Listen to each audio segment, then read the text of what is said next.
aad baan ugu faraxsanahay inaan arko ciidankan already waxa ka muuqata tabar fiican ay qaateen saa digtoonowda islaanta soo helaysaan aad baad runtii tabar fiican in ciidanku qaatay waa ka muuqataa waan rajeynayaa tabarkaasi si guul idinkugu dhamaado waqtigaas insha allahu tabarku idiin dhamaado haddii aan boosasa joogana waa kasoo qaybgalaya waa idin imaanaya hadii ilaha yidhaahdo helitaanka tababarka dabcan marka tababarku idiin dhamaado waxaana marka hore in tababarkiina si fiican aad u qaadataan ciidan maanta ka training fiican ka dhaqaalo wanaagsan looga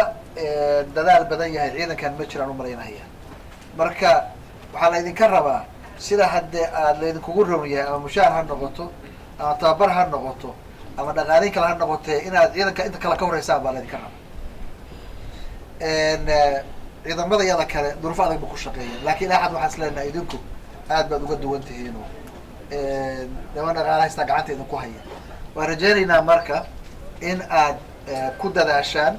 inaad tababarkiina si fiican u qaadataan kabacdina de hawlgalki dalka o dhan baa idiin baahan ciidanka ha dhowto ugu shaqada badan doono dalka idinku noqonaya baddi inaad difaacdaan idinkaa la idinka rabaa birigiina inaad wax ka difaacdaan idinkaa la idinka rabaa waxaan rajeynayaa marka tababarkaas kala duwan oo noocyadiisa kala duwan leh oo bad leh oo biri leh inaad si fiican u qaadataan kabacdina meesha uu kasoo baxo ciidan dalku ku hadlayn karo ammaanada iyo xafidaadda khayraadkiisa hadda khayraadkana baddu waa dhibaata ka taagan dalka waa la socotaan oo jariif baa ka socda badda waxaana nidhi waa musiibo qaran musiibadaa qaran cidda la raba inay la dagaalantaan waa idinka wey